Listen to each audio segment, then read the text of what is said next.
अस्सलाम वालेकुम students, hope you will be fine. आज हम पढ़ेंगे class 5 exercise 7D। Lecture start करने से पहले आप चैनल को सब्सक्राइब करें और बेल आइकन पर क्लिक करें ताकि नेक्स्ट आने वाले लेक्चर की नोटिफिकेशन आपको मिल सके। आज हम पढ़ेंगे एक्सरसाइज 7D का question number 1। Calculate the missing angles in the triangles given below. ठीक है, ये हमें ट्रायंगल्स गिवन है, जो इसके अंदर हमें एंगल गिवन नहीं है वो हमने फाइंड करना है। ठीक है, यहाँ पे 2 एंगल्स हमें गिवन है, थर्ड एंगल हम फाइंड करेंगे। तो कैसे करेंगे, इसको लिखेंगे सम ऑफ ऑल एंगल्स। हमें पता है सम ऑफ ऑल एंगल्स जो होता है वो 180 डिग्री के इक्वल होता है। ठीक है, तो यहाँ पे हम सम करेंगे एक्स एंगल, यहाँ पे हमें गिवन है, इसको प्लस करेंगे 45 हमें गिवन है, 45 डिग्री आ जाएगा, प्लस ये हमें स्ट्रेट एंगल जो है 90 डिग्री का गिवन है, तो यहाँ पे 90 डिग्री आ जाएगा। ठीक है, ये इक्वल आएगा 180 degree. X as it is रहेगा, इन दोनों को प्लस कर लेंगे, 45 और 90 को हम प्लस करेंगे तो यहाँ हमारे पास 135 डिग्री आ जाएगा और equal to 180 degree as it is आ गया।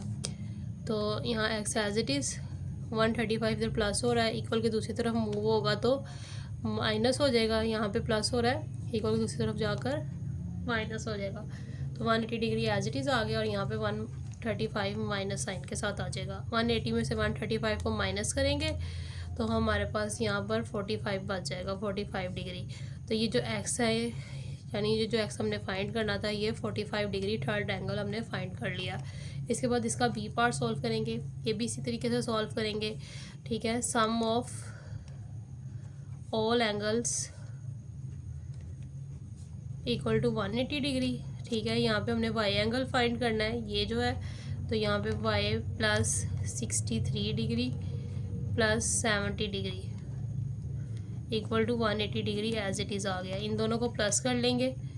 ठीक है, 63 और 70 को प्लस करेंगे तो हमारे पास यहाँ पर आ जाएगा 133 डिग्री और ये 180 डिग्री एज इट इज़ आ गया। अब 133 डिग्री यहाँ पे प्लस हो रहा है क्योंकि दूसरी तरफ मूव होगा तो माइनस हो जाएगा, तो यहाँ पर आकर ये माइनस हो गया, इनको माइनस करेंगे तो वाई हमारे पास आ जाएगा 47 डिग्री। ठीक है, तो ये 47 डिग्री थर्ड एंगल है जो हमने फाइंड कर लिया है। अब इसके बाद हम इसका सी पार्ट सॉल्व करेंगे। ठीक है, यहाँ पे हमने जी एंगल फाइंड करना है, ये 2 एंगल्स हमें गिवन है, ये थर्ड वाला हम फाइंड करेंगे। तो यहाँ पे भी हम ऐसे ही राइट करेंगे sum of all angles equal to 180 degree.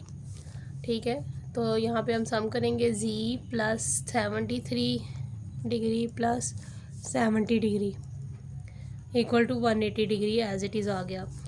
तो जी एज इट इज़ आ जाएगा, 73 डिग्री और 70 डिग्री को हम प्लस करेंगे तो हमारे पास 143 डिग्री आ जाएगा equal to 180 degree as it is.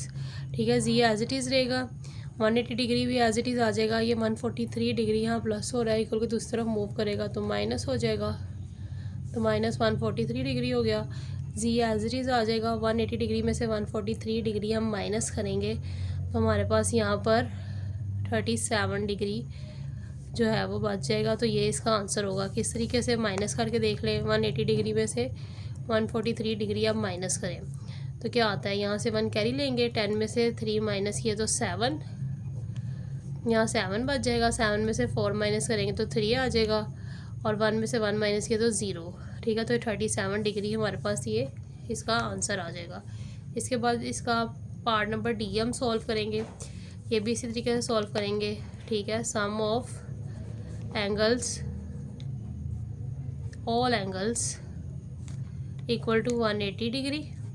ठीक है, यहाँ पे हमने एंगल पी फाइंड करना है, तो P plus 84 degree plus 22 degree हम यहाँ पे राइट करेंगे equal to 180 degree as it is आ जाएगा।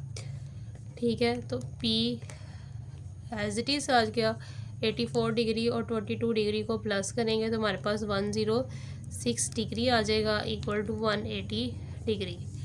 ठीक है, यहाँ पे पी एज इट इज़ आ जाएगा, 180 डिग्री भी एज इट इज़ आ जाएगा, 106 को इक्वल की दूसरी तरफ मूव करेंगे तो यहाँ पे प्लस साइन के साथ तो उधर जाके माइनस साइन के साथ आ जाएगा, माइनस 106 हो जाएगा। तो पी इक्वल टू 180 में से 106 माइनस करेंगे तो हमारे पास यहाँ पे 74 डिग्री इसका आंसर आ जाएगा।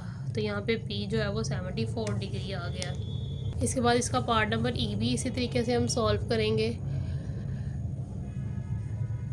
सम of all angles equal to 180 degree. ठीक है, यहाँ पे हमने टी एंगल फाइंड करना है। ये हमें 30 और 60 डिग्री दिए गिवन है दोनों एंगल्स। ठीक है, तो यहाँ पे आएगा t plus 30 degree plus 60 degree equal to 180 degree.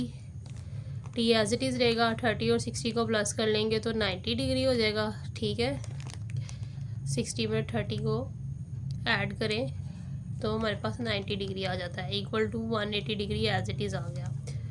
तो t यहाँ पर एज इट इज़ आ जाएगा, इक्वल 180 डिग्री भी एज इट इज़ आ जाएगा। 90 यहाँ प्लस हो रहा है, इक्वल की दूसरी तरफ मूव करेगा तो माइनस हो जाएगा।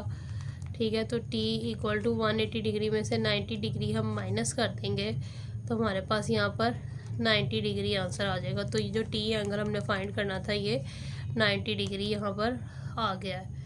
तो ये इसका सॉल्यूशन है।